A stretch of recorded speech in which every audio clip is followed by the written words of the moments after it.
8절까지 보겠습니다. 요한복음 3장 5절에서 8절입니다. 예수께서 대답하시되 진실로 진실로 내게 이르노니 사람이 물과 성료로 나지 아니하면 하나님의 나라에 들어갈 수 없느니라. 육으로 나는 것은 육이요 영으로 나는 것은 영이니 내가 내게 거듭나야 하겠다는 말을 놀랍게 여기지 말라. 바람이 임으로 불매 내가 그 소리는 들어도 어디서 와서 어디로 가는지 알지 못하나니 성령으로 난 사람도 다 그러하니라. 아멘. 말씀 제목은 성경이 말하는 구원론입니다. 성경이 말하는 구원론입니다. 오늘 그 포털에 박진영 씨와 관련된 글이 올라왔죠. 그걸 좀 다뤄드리겠습니다. 왜냐하면 우리가 구원의 표지를 말할 때 이제 어떤 성경의 어떤 구절에서 은혜를 받아서 그 말씀이 믿어지고 그리고 그 말씀 가운데 깨달음을 얻고 그리고 그를 통해서 내가 구원받았다라는 것을 느끼고 아는 거 어떻게 보면 아무 이상이 없는 것처럼 느껴져요. 실제로 성령의 위로부터 내려오는 성령님의 거듭남의 역사 가운데 그런 일이 있습니다. 실제로. 근데 이제 그 글을 내가 한번 쭉 포털 글을 읽어보니까 이제 결정적으로 뭐가 맞아 있냐면 이거예요. 진짜 구원을 받게 되면 일단 내가 하나님 앞에 죄인이라는 사실, 그리고 나는 지옥에 갈 수밖에 없는 내가 예수 그리스도의 십자가의 죽음으로 말미암아 내가 다시 살아나게 되어지는, 구원받게 되어지는 일들이 있다는 고백이 나오게 되어 있어요. 근데 그런 고백이 전혀 없어요. 내가 자기가 성경을 읽다가 히브리서에서 나오는 그 말씀이 내가 자기한테 쑥 들어와가지고 그 말씀이 믿어지고 그리고 이제 하나님이라는 존재를 믿게 됐다. 그리고 자기는 구원받았다. 그리고 성경을 누구보다 잘한다는 식으로 있더라고요. 신학생들보다 뭐 성경을 많이 읽고 했다. 뭐 그럴 수는 있는데요. 아주 위험한 말씀이에요. 그러니까 박진현 씨 같은 경우에는 기존에 있는 목사님들이 지도를 받았다고 하는 게 없어요. 무슨 말이냐면, 그러니까 개혁교회 안에 있는 정통교회 안에 있는 목사의 지도를 받은 적이 없다고요. 그러면 그 사람은 적어도 어떤 책에 의존하겠죠. 책이나 아니면 본인 말대로 여러 목사님들의 설교들을 뭐 들어보고 어쨌다 그런 게 있는데 실제로는 신앙주도를 받아야 돼요. 그러니까 자기가 깨달은 게 막 대단하게 느낄 수 있고, 좀 웃긴 게 강남의 뭐 모처에서 성경 공부를 모임하는 거 100명이 모였다지는 그걸 가르친다잖아요. 표신도가 성경을 가르치지 말라는 게 아니고 뭐 가르칠 수 있죠. 그거 뭐 문제 되겠어요. 근데 문제는 뭐냐면 신학이 왜 필요하냐. 신학은 제가 만약에 신학을 안 했으면 아주 극단주의적인 신비주의에 빠졌을 확률이 높아요. 그러니까 왜 그러냐면 신학은 정통으로 가도록 만드는데 뼈대 역할을 하는데 이게 분별해줘요. 이게 뭐가 잘못된 것이고 뭐가 옳은 것에 대한 그 분별을 해주고, 그렇기 때문에 신학이 제대로 되지 않으면 이게 막 가게 돼요. 브레이크 없이. 그러니까 그 말씀을 깨달았다라고 하는 그 주장들이 왜 구원파랑 거의 비슷하냐면, 본인은 구원파가 아니라고 하니까 뭐 할 말은 없습니다만은 일종의 구원을 깨닫는 것으로 여기는 거예요. 어떤 복음의 진리를 깨달아. 물론 진짜 구원의 서정 속에 있는 진리의 말씀을 깨닫고 그 구속의 은혜를 깨닫는 게 있어요. 그게 없는 게 아니에요, 실제로. 그러니까 사탄의 역사는 비슷해요. 분별이 힘들게 역사할 때 있어요. 그렇다고 박진현 씨가 막 사탄의 역사했단 말은 아니에요. 오해하고 들 필요는 없어요. 왜냐하면 내가 직접 만나보지 않았고, 그리고 그 사람과 뭐 관계를 하진 않았으니까 글만 나온 거니까 그러는데, 그냥 사실 예수 그리스도의 십자가의 공로가 내게 직접적인 것이 되어지고, 내가 죽을 수밖에 없는 죄임을 알고, 진짜 구원받잖아요. 그럼 그 가요계 생활 잘 못해요. 죄송한 말씀인데. 근데 그런 거 없이도 가능하게끔 느껴지죠. 그 왜 그러냐면 일종의 종교적인 깨달음, 그러니까 여기 열매를 통해서 알 수 있어요. 후에 뒤에 이제 지나고 보면 이제 열매를 통해서 알 거예요. 즉그 판단하게 이걸 이루고. 그런데 소위 오늘날 한국교회의 교인들의 구원 받았느냐라는 문제를 말할 때 그 구원론이 김소윤 박사님의 말처럼 70에서 80% 이상이 구원론의 구원론과 흡사하고 거의 다를 게 없다고 할 만큼 구원론이 아주 문제가 있어요. 그래서 오늘 이 부분을 좀 다룰 텐데, 일단 그 영주주의자를 먼저 다루겠습니다. 그러니까 사도 요한 우리가 이번 주 봤죠? 사도 요한이 영주주의자들과 싸웠다 했죠. 영주주의자들이 어떤 주장이 있냐면 성경 속에서 혹은 다른 어떤 진리 가운데, 성경의 진리 속에서 영적으로 깨달으면 구원받는다는 생각이 있어요. 그러니까 영주주의 이단의 특징이에요.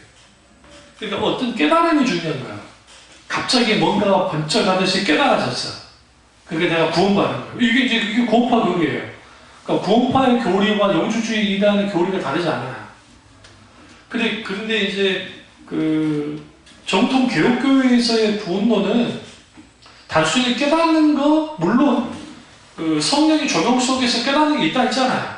근데 그게 있긴 있는데 그 구원의 서정 속에서 분명히 있긴 있어요. 그런데 거기 분명하게 뭐가 같이 들어가 있냐면 예수 그리스도의 십자가 앞에 그 십자가의 그 은혜가, 십자가의 사건이, 십자가의 놀라운 능력을 성령의 조명 가운데 경험하게 되었어요. 거기서 이제 놀라운 깨달은 은혜들이 있죠. 십자가에 대한. 거기서 이제 구원을 얻게 되었습니다. 그러면 먼저 우리는 뭘 봐야 되냐면 누구나 사람들은 죄인으로 태어난다는 거예요.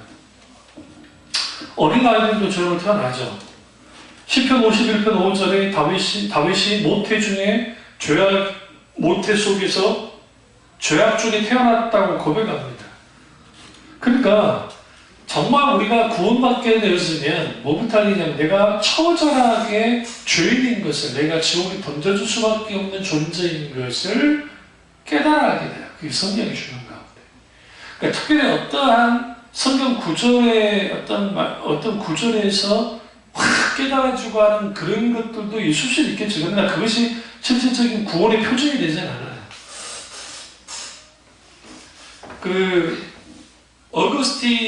어거스틴이 로마서의 말씀을 그때 이제 그 빛의 자녀들 살아라 그 말씀이 깨달아주고, 그 다음에 웨슬리 목사님이 그런 일들을 경험하고, 그 다음에 마틴 루터가 믿음을 말미암아 산다고 하는, 오직 의인의 믿음을 말미암아 산다고 하는 이신층의 놀라운 교리가 재발견되어지는 은혜가 있죠. 분명하게.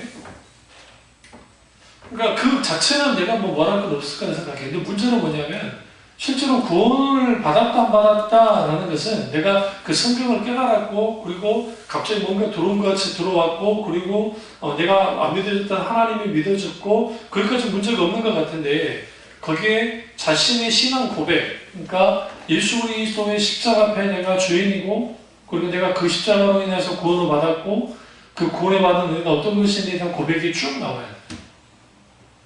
그러지 않으면 그노시스트 이단들의 있던 구원파가 주장하는 그들만의 깨달음의 비밀, 구원, 거듭남의 비밀이라고 하는 게 따로 있어가지고 그러한 것들을 통해서 구원을 받을 수 있다고 생각하는 거예요.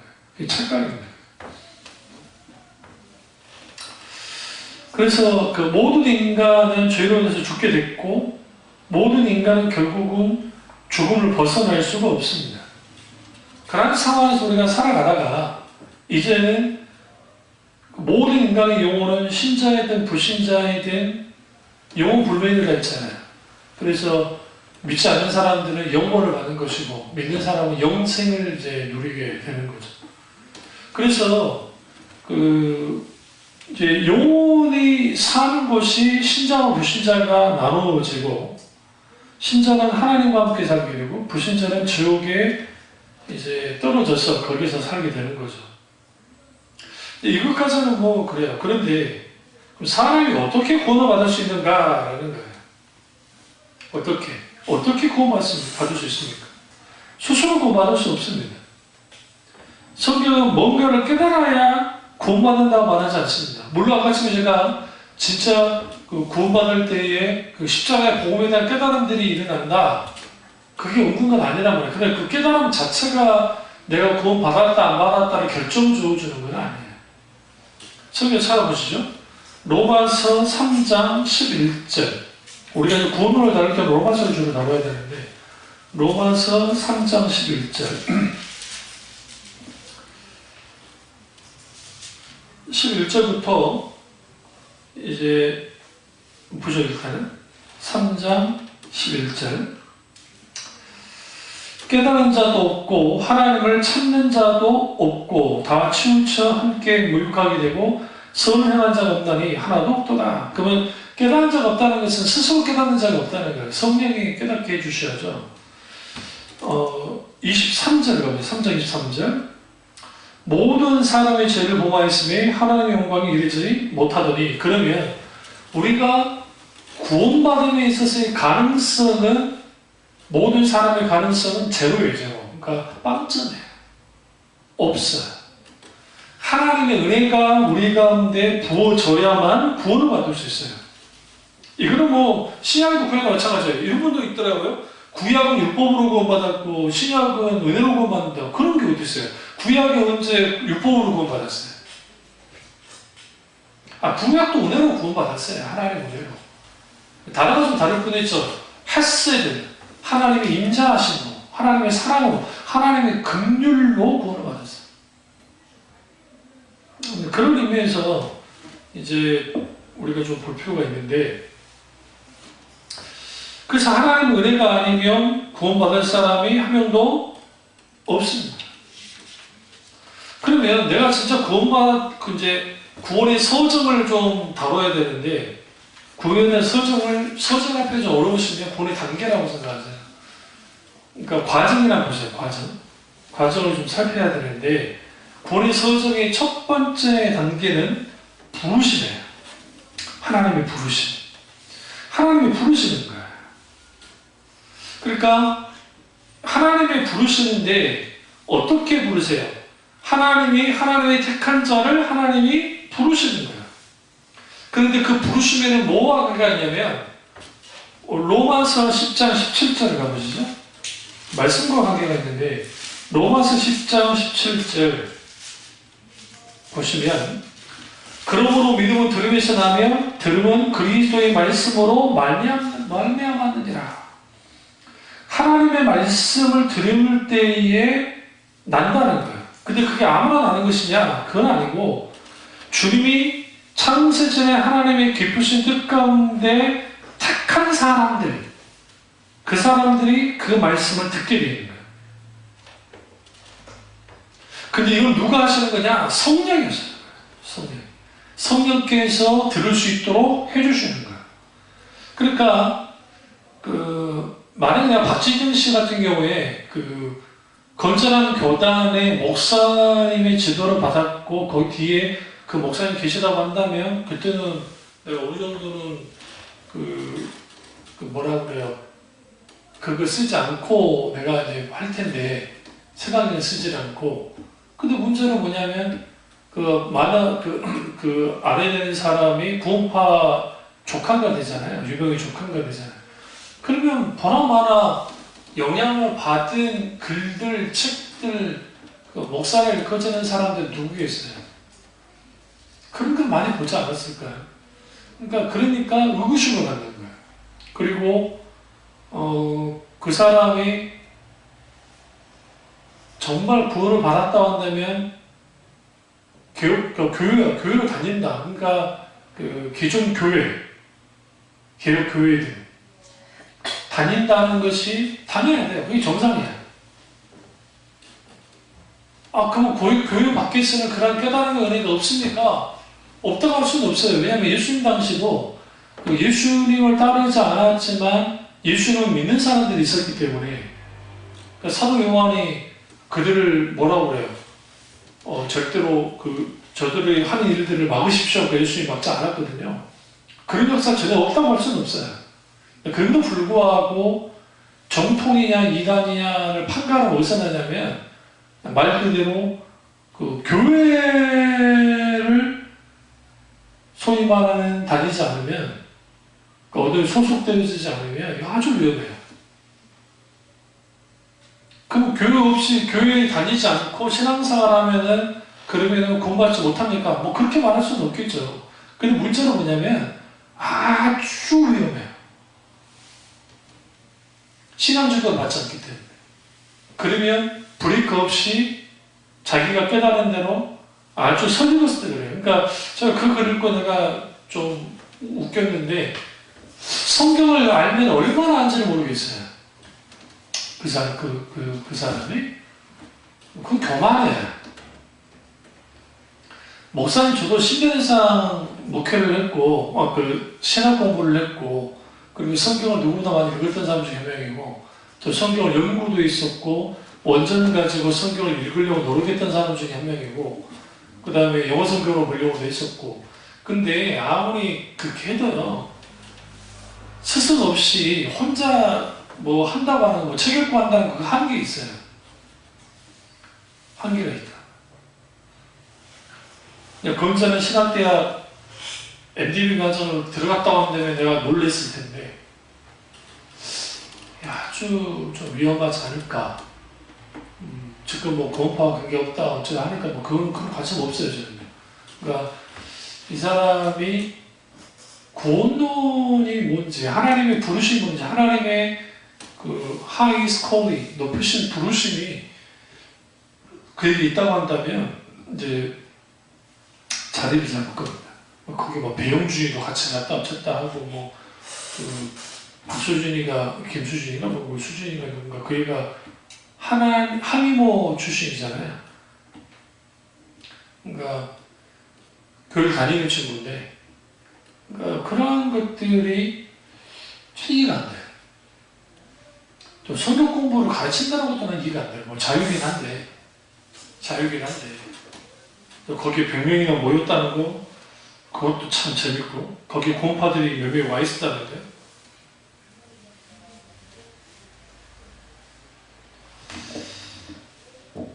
그래서 우리가 그 하나님이 우리에게 부르심 그 부르심에 대한 놀라우신 하나님의 부르심에 대한 것을 알게 돼요. 근데 이걸 어떻게 알게 되냐면 이제 구원받았다 안 받았다 어떻게 하냐면 성령이 놀라우신 역사 속에 있게 되면 내가 구원받았으면 알아요.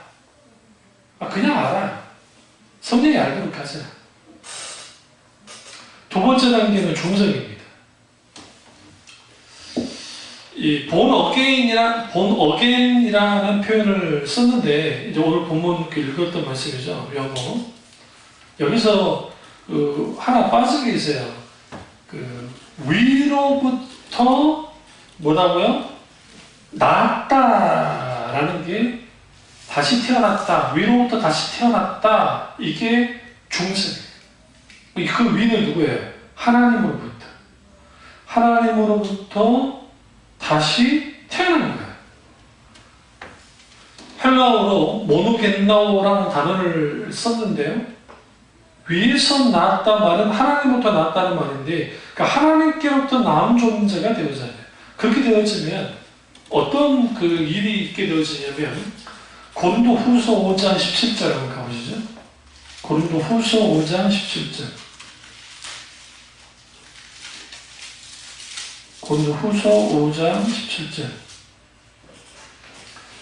그런즉 누구든지 그리스도 안에 있으면 새로운 피조물이라 이전 것이 지나갔으니 보라 새 것이 되었도다. 그래서 모든 것이 새로워졌다라고 하는 것은 뭐냐면 그 사람이 갖고 있는 지식과 감정과 의지가 변했다는 거예요. 모든 인간은 하나님의 형상으로 창조됐기 때문에 짐승과 달리 그러니까 지전의가 있어요. 지식과 감정과 의지를 갖고 있습니다. 그런데 예수를 믿기 전에는 죄 안에 있었기 때문에 그 지식과 감정과 의지가 모두 타락한 상태에 있어요. 그러니까 자기중심적이고 그 다음에 변질되어 있고 아주 문제 있는 그러한 그 상태에 있는 거죠. 그러다가 중생하게 되어지면 그 지식과 감정과 의지가 변하게 되어집니다. 그리고 자기중심적인 생활에서 하나님 중심적인 생활로 돌아서게 됩니다. 이게 중생이에요. 그런데 이 중생은 하나님이 하신 일이고, 그래서 결국 여기서 뭐라고 하니 성령이 하신다 할 때 예수님이 표현이 중요해요. 가보시면 요한복음 3장 다시 가보세요. 8절 보세요. 3장 8절. 바람이 임으로 불매 내가 그 소리는 들어도 어디서 와서 어디로 가는지 알지 못하나니 성령으로 난 사람도 다 그러하니라. 그러니까 성령이 역사하실 때에 바람이 분다는 건 알죠. 어디로부터 분다는지는 몰라요. 그죠? 성령 보이지 않기 때문에. 그래서 그 성령께서 우리 가운데 역사하시면 이렇게, 그러니까 눈에는 보이지 않지만 듣지는 못하지만, 그런데 성령이 난 사람들은 이렇게 성령으로 말미암아 물과 성령으로 거듭나는 일들이 일어난다는 거예요. 이걸 더 구체적으로 보면 디도서를 가보시죠. 디도서.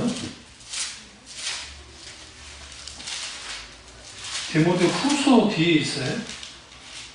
3장 5절에서 7절에 보면 우리를 구원하시되 우리가 행한 바 의로운 행위로 말미암지 아니하고 오직 그의 긍휼하심을 따라 중생의 씻음과 첫 번째, 두 번째 성령의 새롭게 하심으로 하셨나니 우리 구주 예수 그리스도로 말미암아 우리에게 그 성령을 풍성히 부어주사 우리로 그의 은혜를 힘입어 의롭다 하심을 얻어 영생의 소망을 따라 상속자가 되게 하려 하심이라. 여기 이제 그 중생이 어떤 것인지, 어떻게 구원을 받는 것인지에 대해서 분명히 말하고 있어요.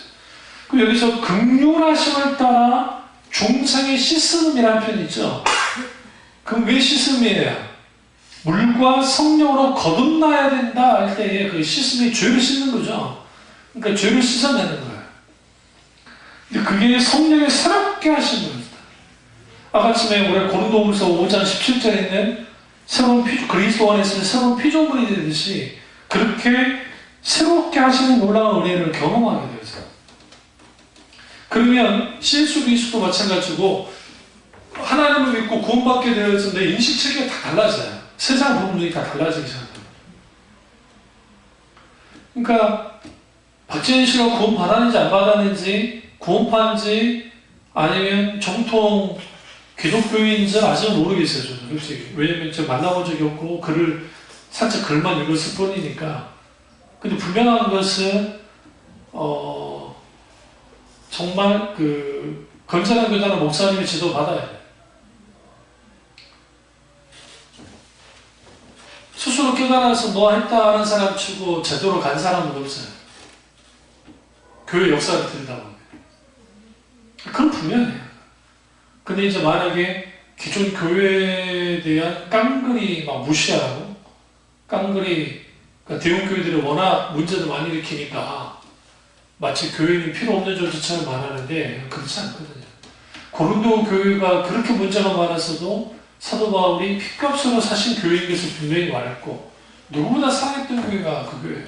1년 6개월 동안이나 목회했던 곳이 고린도 교회예요.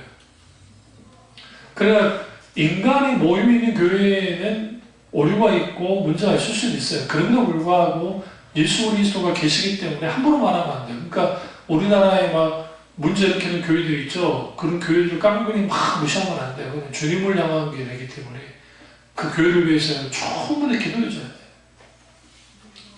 조보교를. 그러면 이제 이걸 좀 더 구체적으로 가면 이제 로마서로 갈 필요가 있어요. 로마서 8장을 가보시면 7장과 8장을 갈 텐데요.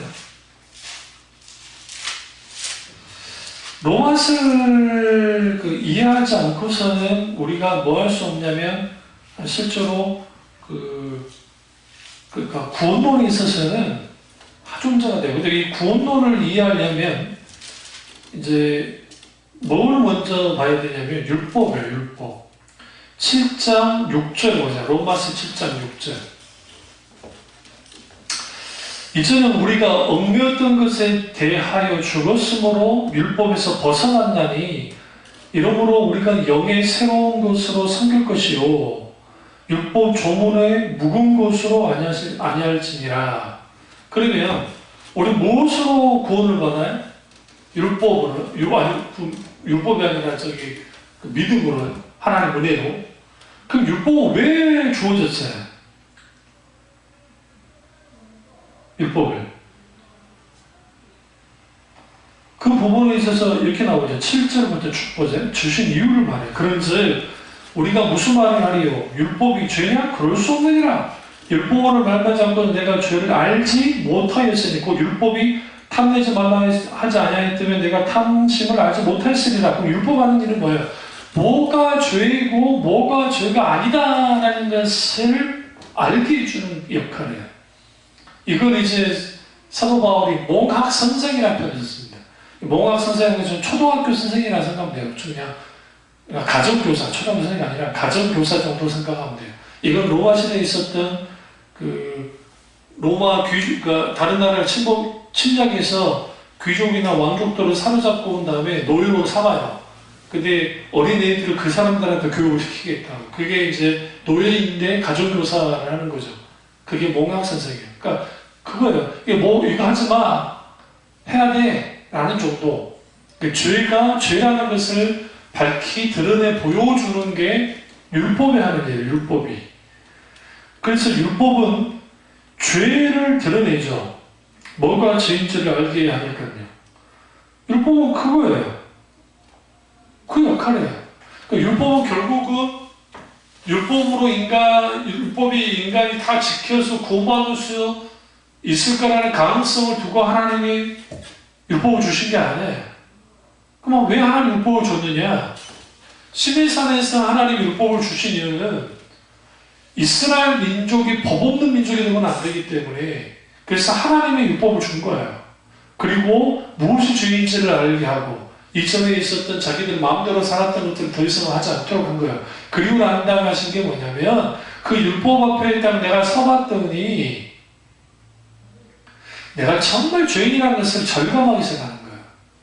그리고 내 스스로, 내 힘으로, 내 능력으로 내가 구원받을 수 없다는 것을 알게 하는 목적으로서의 율법이에요. 또 하나는 이스라엘 백성 혹은 하나님 나라의 하나님 백성의 정체성이 거기에 담겨 있어요. 결국은 하나님의 백성은 하나님의 공의, 하나님의 복 가운데서 살아가야만 한다라는 것을 보여주고 있는 것이고. 율법은 하는 일은 뭐냐면 이것이 죄이고 이것이 악이다라는 것을 드러내고, 그러니까 스톱! 해야 될 것은 해라! 그러나 율법 자체가 인간을 구원해 주지는 못한다. 이 부분을 사도 바울이 말하고 있는 거예요. 근데 오늘 말했잖아요. 율법 6절에서 우리가 얽매였던 것에 대하여 죽었으므로, 얽매이게 된 거예요. 율법이었다는. 근데 그 율법이 잘못된 것이냐? 그렇지 않다는 거예요. 율법은 죄가 아니다. 율법은 잘못된 것도 아니다. 예수님이 이 땅에 오셔서 율법을 완성시켰죠. 폐한 게 아니라 완성을 시켰어요. 뭐로? 십자가의, 예수 그리스도의 십자가의 구속의 은혜로. 구속의 십자가. 그러면 율법은 여전히 복음 안에 살아있어요. 율법 폐기론자들은 예수만 믿고 복음만 믿으면 율법 필요 없다고 생각해요. 이게 구원파들은 그런 거예요. 오늘날 한국교 교인들이 구원을 어떻게 이해하냐면 이거예요. 마치 기차표를 끊듯이 끊어요. 끊었는데 예를 들어 이제 내가 편도를 끊은 거야. 비행기표로 합시다. 기차표로 합시다. 예매해서 내가 이제 샀어요. 그러니까 구원의 표를 샀다고 합시다. 그러면 우리가 보통 영화관에 표를 끊고 들어갈 때나 기차를 탈 때 내 인격 보고 들여보내줍니까? 내 생김새 보고 들여보내주나요? 그렇지 않죠. 표 있으면 표 보고 들여보내주죠. 거기는 인격이 없죠. 그런 식의 구원은 없다고요. 그 구원의 표라는 게 있지도 않고.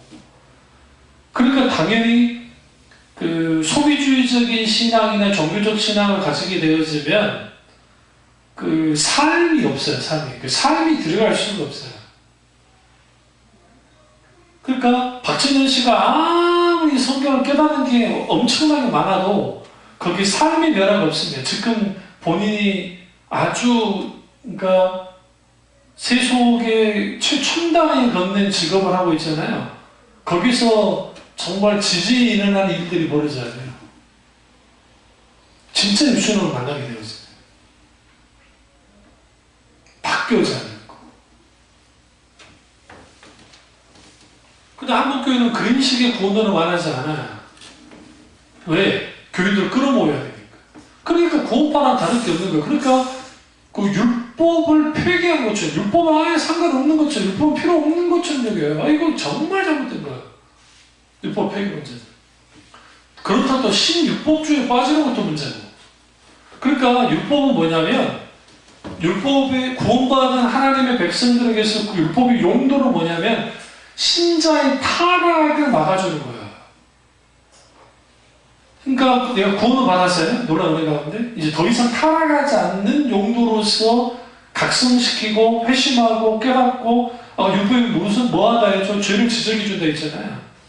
그러면 그걸 알고 내가 하나님의 은혜를 계속 구원해 나가는 용도로서 율법이에요. 근데 율법 필요가 없는 게 아니에요. 율법은 아주 중요한 거고, 십계명도 하나님이 피하지 않았어요. 십계명도 여전히 살아있어요. 여기서 이제 재밌는 게, 영의 새로운 것으로 섬길 것이요. 여기서 영의 새로운 게 뭐예요? 성령이에요. 성령으로 섬길 것이요. 율법의 조문에 묵은 것으로 아니할지니라 라고 하는 거예요. 율법의 조문으로 하지 않는다는 거예요. 이게 예전에 율법의 의문이라고 했어요. 글로 쓰여진 율법의 그것으로 되지 않는다. 결국은 율법으로 우리는 뭐 하는 거나 구원받지 않고, 구원받는 게 아니라 성도의 그러니까 성화를 위해, 거룩한 삶을 위해서 율법이 지금도 여전히 유효한 거예요. 구원에 있어서는 율법은 전혀 힘이 없어요.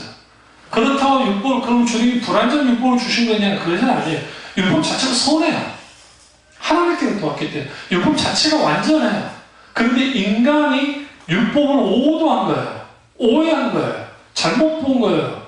율법으로 구원받을 수 있다 생각한 거예요. 그래서 만약에 구약의 사람들이 율법으로 구원받았다고 한다면 모세도 구원 못 받아요. 다윗도 구원 못 받아요. 왜? 모세가 지었던 죄가 신성 모독죄아니에요.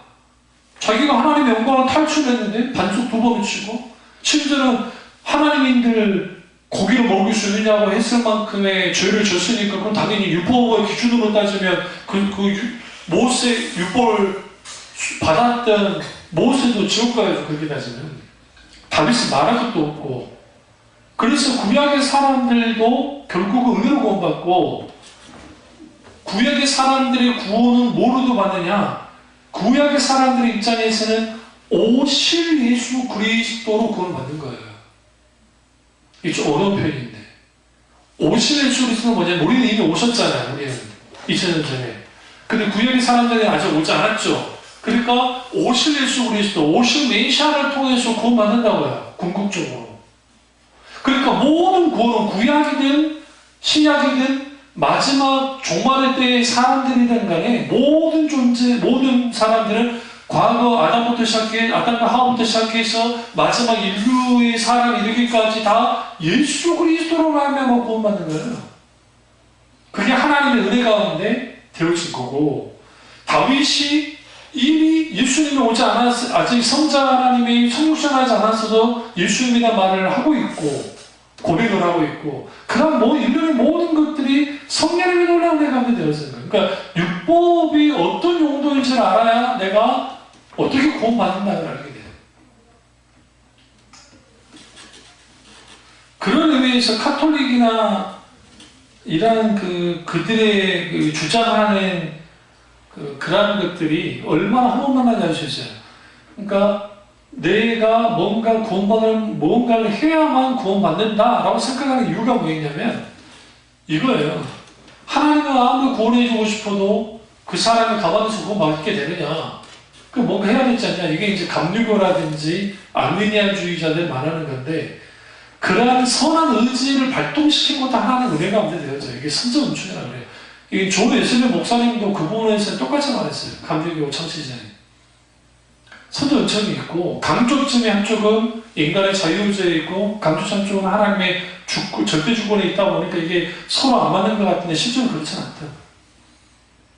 차원이 두 대로 어려울 거니까 여러분이 이제 이해하기 힘드니까 이제 그렇고, 분명한 것은 율법으로 구원받지 못한다는 거예요. 그러면 율법의 핵심적으로 두 가지를 갖고 있죠. 그게 뭐예요? 하나는 자기의, 자기 공덕. 그러니까 자기와 자기 공동으로 구원받지 못한다는 거예요. 또 하나는 어떤 특별한 깨달음이 있어야 구원받느냐? 그런 건 없어요. 구원의 조건은 단 하나예요. 예수 그리스도의 십자가의 공로로 구원받는 거예요.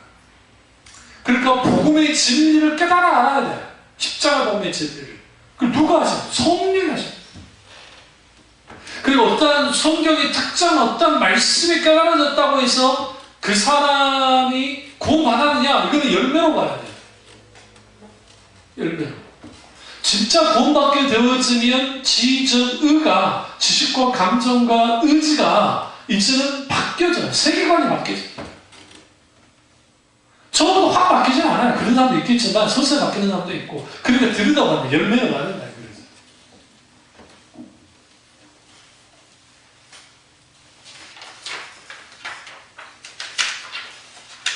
그러니까 그런 거죠. 어떤 집회를 해가지고 구원학식 없는 사람들을 모아다 놓고 막 집회를 해가지고 막 회개해야 구원받습니다. 맞아요.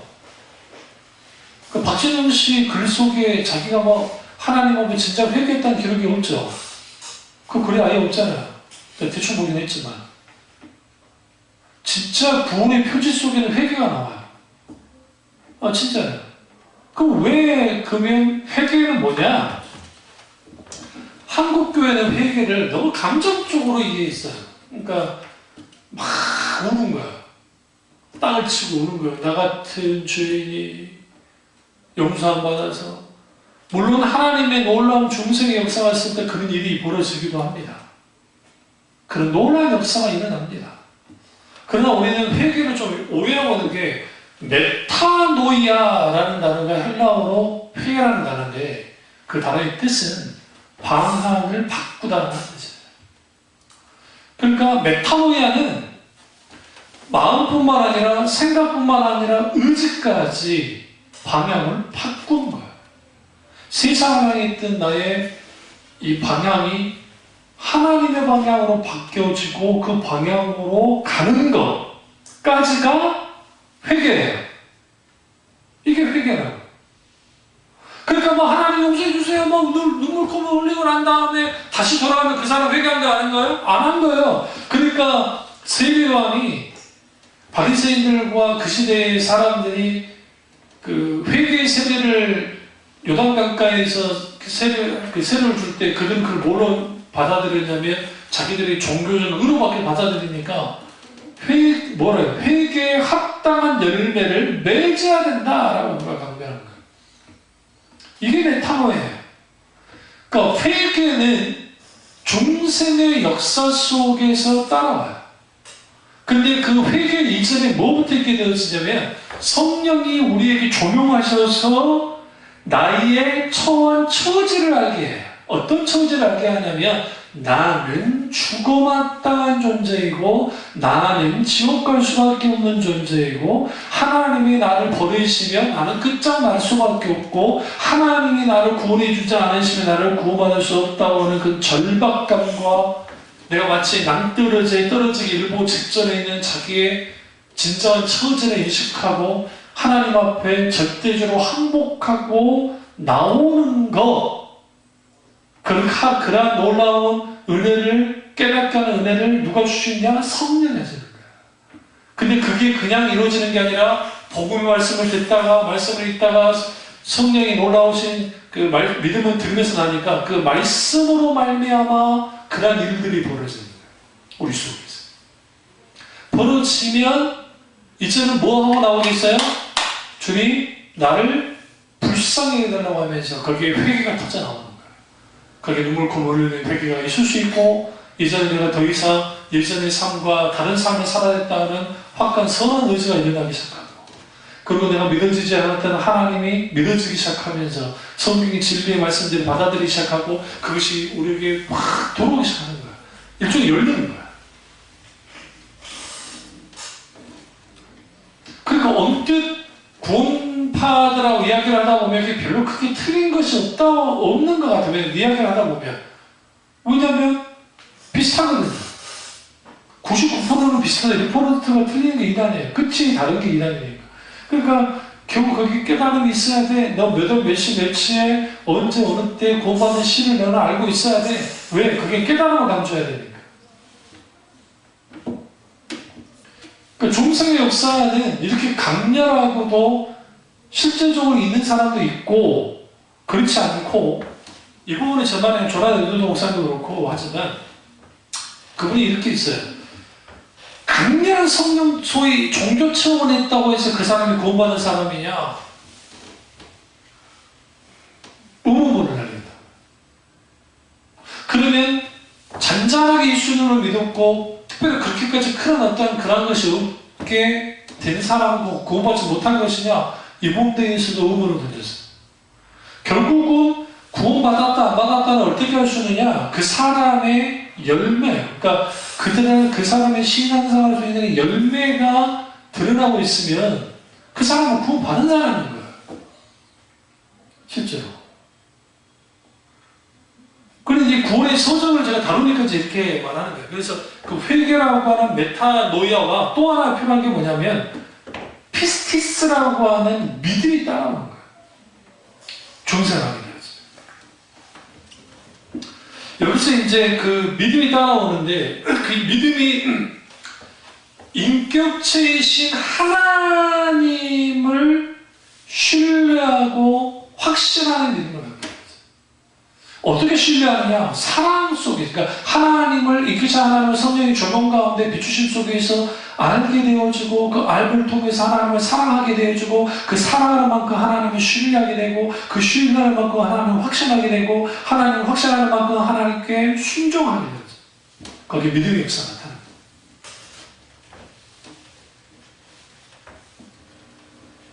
이게 아주 중요해요.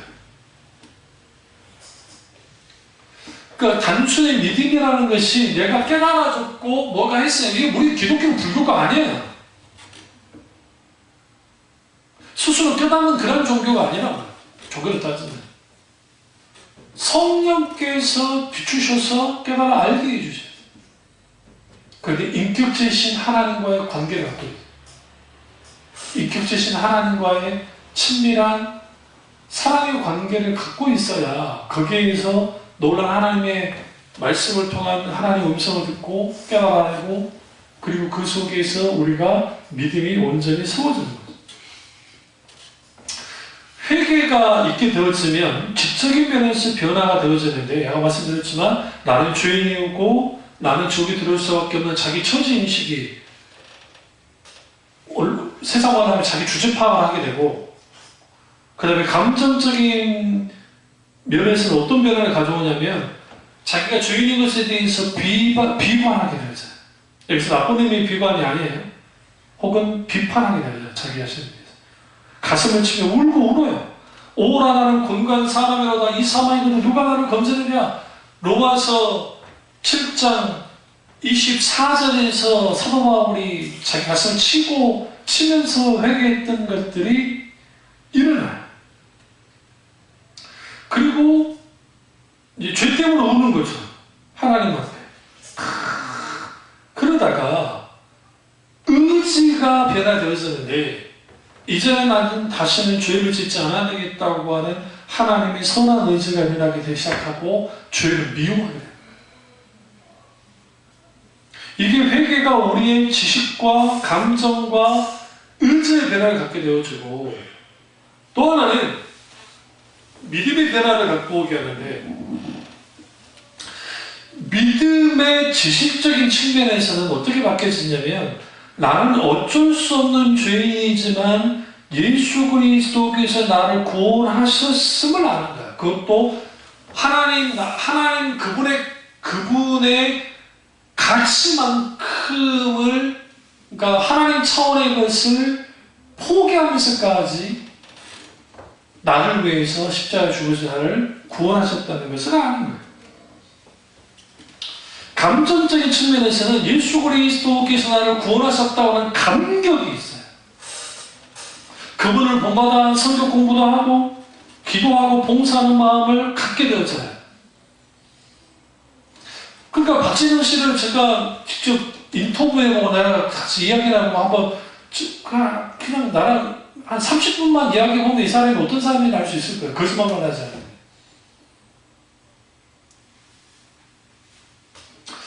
그리고 의지적인 측면에서는 이제부터 그리스도께 순종하고 그분을 의지하고 전폭적으로 하나님을 의탁하며 살아야 되겠다고 하는 그런 선한 의지가 발동되어져요. 이게 뭐냐? 중생한 사람의 믿음 생활이에요. 만약 이런 지식적이고 감정적이고 의지적인 변화가 생기지 않으면 이 사람은 회개가 없는 사람이고 믿음이 없는 사람이고 따라서 중생하지 못한 사람이라고 할 수도 있어요. 구원과 관계없는 사람일 수 있다고요. 한국교회가 너무나 많이 예수 믿으면 구원받는다는 그 자체 명제는 진리잖아요. 예수 믿으면 구원받는다는 거. 근데 단순히 그 믿음이라는 게 뭐냐는 거예요. 그 믿음이 자기 신념입니까? 내가 믿어야지. 그래서 갖게 되는 그 신념의 믿음입니까? 아니요. 믿음은 하나님의 선물로 주어져요. 믿음의 대상이신 하나님이 우리에게 믿음을 주어야 믿음이 생겨요. 이것을 히브리서 기자가 뭐라 합니까? 이 우주 만물을 만드신 그 하나님이 믿음으로 말미암아 직신 세계를 알 수 있다 하잖아요. 그 하나님의 믿음이 우리 가운데 부어져야 그 믿음을 가지고 구원을 받는 거예요. 그러니까 내 믿음의 성패는 내게 달려있는 게 아니라 하나님과 나 사이의 관계가 어떠냐에 따라서 믿음의 성패가 달려져 있는 거예요. 믿음이 좋다 나쁘다, 믿음이 크다 적다는 하나님과 관계 속에서 와요. 믿음은 결국 인격지신 하나님과의 관계 속에서 주어지는 거기 때문에.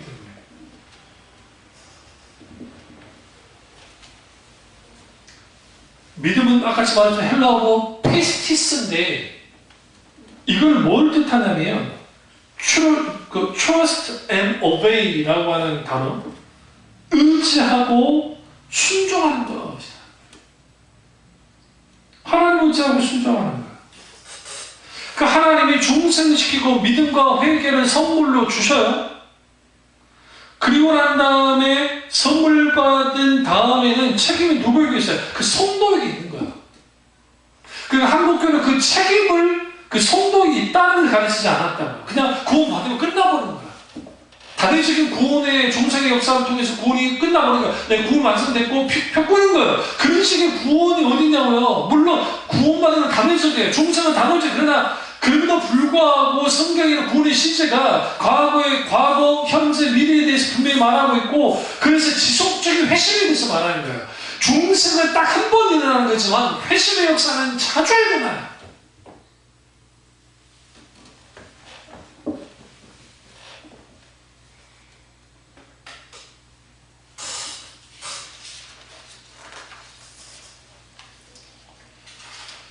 근데 그 중생하고 난 다음에 고뇌 소전 가운데 있는 게 뭐냐? 이제 회심이에요.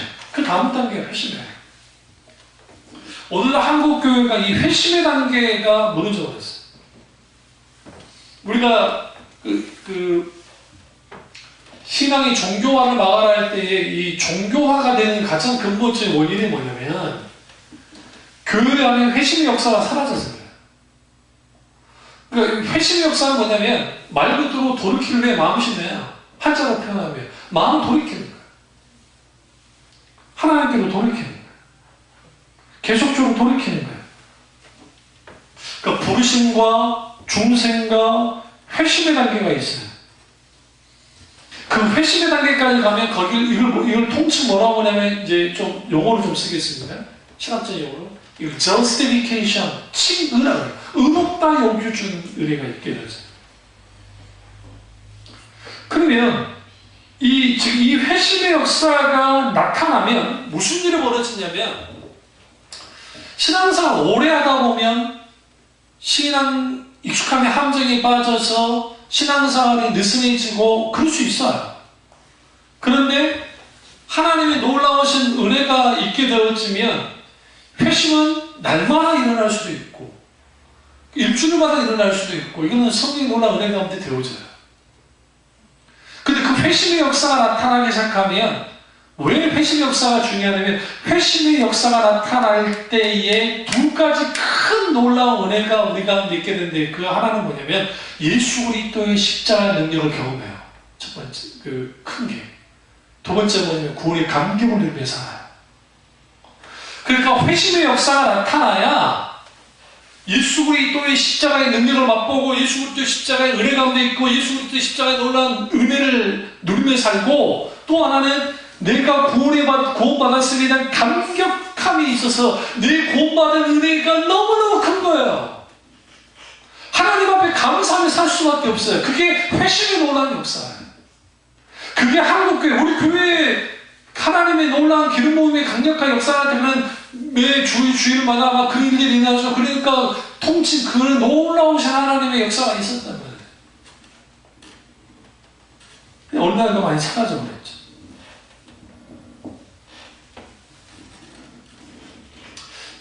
이 친구를 이제 법적인 선언이라는 표현을 쓰는데요. 의롭다 여기로 받았다. 너는 법적으로 이제는 의로운 사람이야. 라고 주님이 그렇게 칭해주는 거예요. 여기서 중생과 회심을 혼돈하시면 안 돼요. 중생은 한 사람이 자기 일생에 딱 한 번 일어나요. 단번에 일어나는 것이고 회심의 역사는 반복적으로 이 반복적으로 일어나는 회심의 은혜가 필요하고 그 회심의 역사가 반복적으로 일어날 때 놀라운 은혜가 있을 때 그 이후에 뭐가 일어나느냐 리바이벌 부흥을 하나님이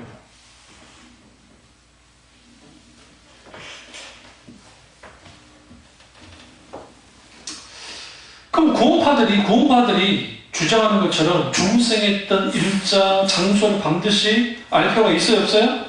없어요. 그건 전혀 상관없어요. 왜요? 현재 중생했고 주님을 나의 왕으로 모시고 순종하면서 살아요.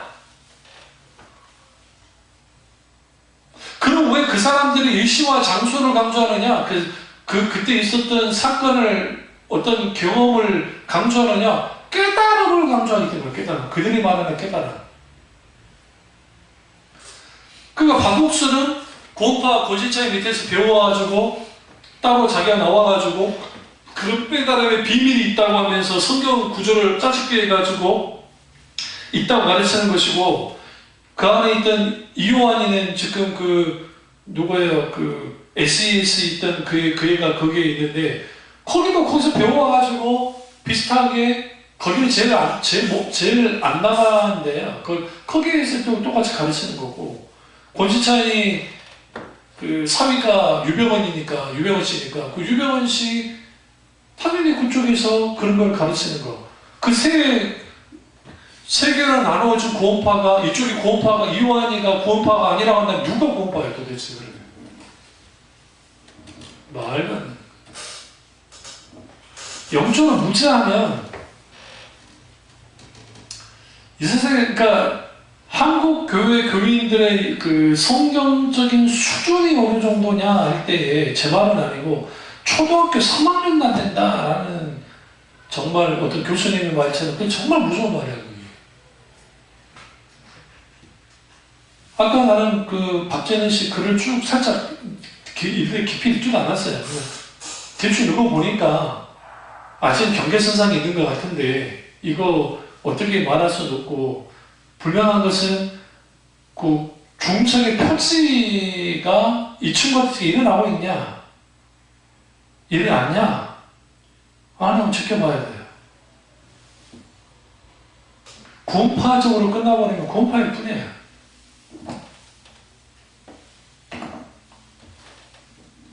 한국교회 교인들의 가장 큰 약점이 구원론이에요.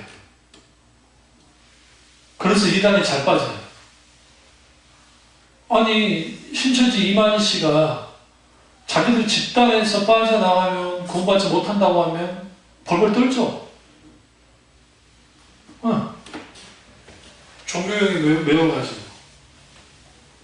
예수 그리스도로 말미암는 그 구원의 은혜가 뭔지를 알면 그럴 수 없어요. 로마서 8장 1절과 2절 보죠. 그러므로 이제 그리스도 예수 안에 있는 자는 결코 뭐가 없어요? 정죄함이 없나니 이는 그리스도 예수 안에 있는 생명의 성령의 법이 죄와 사망의 법에서 너를 뭐 했다? 해방하였습니다. 그리스도 예수 안에 있으면 모든 법에서 해방되어졌어요. 그렇다고 방주하며 살아가는 게 아니에요. 이제는 놀라운 그리스도 예수 안에 그 통찰을 살아갈 때 결국은 뭐 하느냐? 우리는 얽매이지 않는다는 거예요. 더 이상. 율법이 필요 없기 때문에 얽매이지 않는 거예요. 율법은 필요해요. 분명히 말씀드립니다.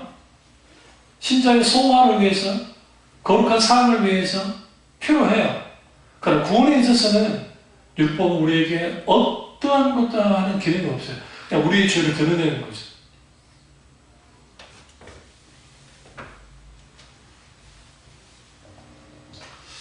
그러면 친구의 근거는 뭐냐? 의롭다 여기는 받는 친구 근거는 뭐냐?